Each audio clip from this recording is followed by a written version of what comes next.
Merci. Merci, Madame la Ministre. La parole est à Madame Nadia Ramassamy. Merci, Monsieur le Président. Monsieur le Premier ministre, cela fait bientôt 5 ans que votre gouvernement est au pouvoir et voici l'heure des bilans. Quel est celui de votre quinquennat pour la Réunion? Député de la nation française, je me bats pour obtenir l'égalité entre les citoyens réunionnais et les citoyens hexagonaux. L'égalité dans l'accès à l'emploi, au logement, à l'éducation, aux soins, à la culture. Pour l'éducation, qu'avez-vous fait? À la rentrée 2021, les classes dédoublées sont de nouveau surchargées car vous refusez de recruter de nouveaux professeurs titulaires. Contre les inégalités, qu'avez-vous fait? Un seul exemple parmi tant d'autres. Vous avez fixé l'objectif de 150 000 logements à construire dans les Outre-mer, mais vous peinez pourtant à atteindre les 10 000 logements par an. Contre la vie chère, qu'avez-vous fait? Les prix des produits de première nécessité et des denrées alimentaires augmentent plus à La Réunion que dans l'Hexagone. Et cette inflation s'est encore accélérée avec la hausse récente du coût du fret. L'urgence sociale et économique à La Réunion n'a fait que prendre de l'ampleur sous votre gouvernement. Le taux de chômage chez les jeunes reste important et nos PME subissent la crise économique. Pire, lorsque vous agissez, c'est au détriment des Réunionnais, en supprimant des dispositifs économiques ainsi que des mesures fiscales incitatives, choix politiques regrettables et mauvaise réponse à nos retards structurels. Tout votre quinquennat a été marqué par un désintérêt progressif de l'avenir des Réunionnais. Quelle base solide avez-vous construite pour la Réunion de demain? Aucune. Nous ne sommes pas là pour quémander. Ce que nous voulons, c'est obtenir l'égalité. Ne sommes-nous donc qu'un vivier de voix électorales? Monsieur le ministre de la Santé, Monsieur le ministre des Finances, Monsieur le ministre de l'Intérieur, Madame la ministre de la Transition écologique et enfin Monsieur le Premier ministre, combien de fois êtes-vous venu auprès des Réunionnaises et Réunionnais sur le terrain, sur notre île, voir cette réalité?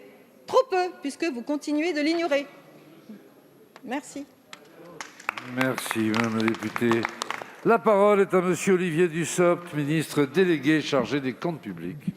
Merci, Monsieur le Président.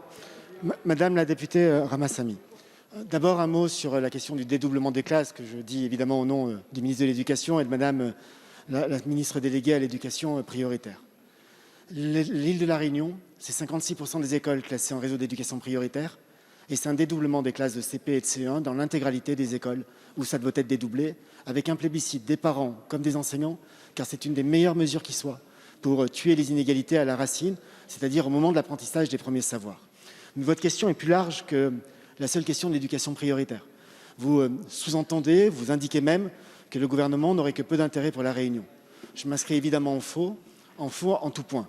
En faux en tout point car nous veillons sur le territoire de la Réunion comme sur tous les territoires de la République. Nous mettons en œuvre des politiques de développement économique et d'accompagnement social à la Réunion comme dans tous les territoires de la République. Nous allons, dans le cadre du projet de loi de finances, par exemple, donner un avis favorable à un amendement porté par le président de la délégation aux territoires et aux collectivités d'outre-mer permettant la prorogation de la franchise de base de TVA. Nous veillons pour l'ensemble des territoires d'outre-mer concernés à la prorogation de l'octroi de mer. Nous faisons en sorte, dans le cadre du plan de relance, que des fonds particuliers soient fléchés au bénéfice des territoires d'outre-mer à La Réunion comme dans tous les territoires. Je peux vous assurer de la vigilance du ministre des Outre-mer, Sébastien Lecornu, et vous indiquer par exemple qu'en matière de rénovation du patrimoine immobilier de l'État, le nombre de bâtiments rénovés dans le cadre du plan de relance en Outre-mer est 2 fois supérieur à la part des bâtiments d'Outre-mer dans le total des bâtiments de l'État. Nous veillons systématiquement à ce que ces politiques de développement et d'accompagnement soient à l'ordre du jour et soient respectées. Je peux vous assurer que d'une chose finalement, mais je ne suis pas forcément sûr de vous convaincre.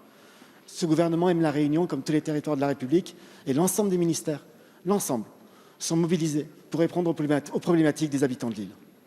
Merci, Monsieur le ministre. Madame la députée.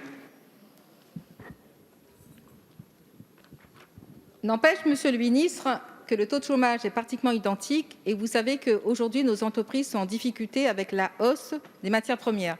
Donc, vous voyez très bien que nous, ce qu'on veut, c'est les moyens pour le développement économique, pour que nous puissions nous-mêmes ensuite créer de l'emploi. Donc, c'est très important que vous répondez au moins à ces questions. Merci.